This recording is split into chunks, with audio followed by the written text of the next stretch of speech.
جو خواتین بغیر پردے کے حرم میں آتی ہیں ان کی اصلاح کیسے کی جائے، ان کے خامند بھائی خاندان کو غیرت کرنی چاہیے کہ ان کو نہ آنے دیں بغیر پردے کے۔ لوگ تو نہیں سمجھائیں گے نا، یہ تو تمہاری ذمہ داری ہے۔ کلکم مسئول عن رعیتہ، اگر تیری بیوی پردہ نہیں کرتی تم قیامت میں پکڑ جاؤ، اگر وہ نماز نہیں پڑھتی تم جہنم میں جاؤ، کیونکہ حضور نے فرمایا تم اس مسئول ہو، ذمہ دار ہو اس کے۔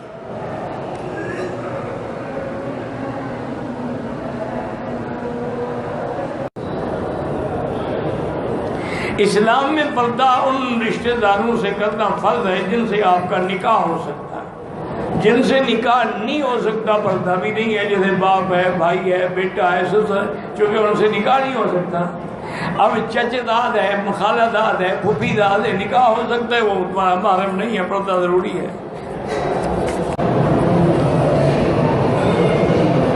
کہتے ہیں جی کہ شرعی طور پر دیہاتی ماحول ہو میری بیٹی یا شہری ماحول ہو، دیور سے پردہ لازمی ہے۔ حضور نے فرمایا الحمو الموت، دیور تو موت ہے تمہارے لیے، کیوں اس پہ شک بھی کوئی نہیں کرتا نا، رات کو آئے دن کو آئے کون پوچھے گا، دیور ہے۔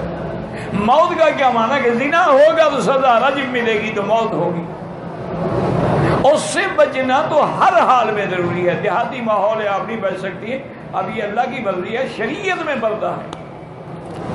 حامد میر صاحب سکھر سے اگلا سوال پوچھتے ہیں، مفتی طارق مسعود صاحب، زوجہ نماز نہیں پڑھتی، حل بتا دیں۔ زوجہ نماز نہیں پڑھتی، اس کا حل بتایا جائے، ٹھیک ہے نا۔ پہلے تو یہ ہے کہ محبت سے ان کو سمجھایا جائے، علماء کے بیانات سنائے جائیں۔ عورت اپنے شوہر کی بات نہیں مانتی لیکن وہ دوسروں کی نصیحت کا اس پہ اثر ہوتا ہے، تو علماء کے بیانات سنوائے جائیں۔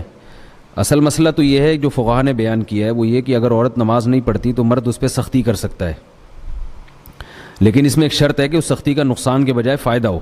اگر فائدے کے بجائے نقصان کا اندیشہ ہے اور اس کے باغی ہونے کا اندیشہ ہے، جیسے کہ عام طور پر آج کل ہوتا ہے، تو سوائے اس کے کہ اس کو محبت سے سمجھایا جائے، اس کے علاوہ اور کوئی بھی راستہ نہیں ہے۔ اور میں نے عرض کیا کہ اپنی طرف سے سمجھانے کا اتنا فائدہ نہیں ہوتا، دیگر علماء کے بیانات سنائے جائیں، علماء کے واعظ سنائے جائیں، کتابیں دی جائیں اس بارے میں، تو انشاءاللہ اس کا فائدہ ہوگا، اور اس کے لیے خاص طور پہ دعا بھی مانگی جائے۔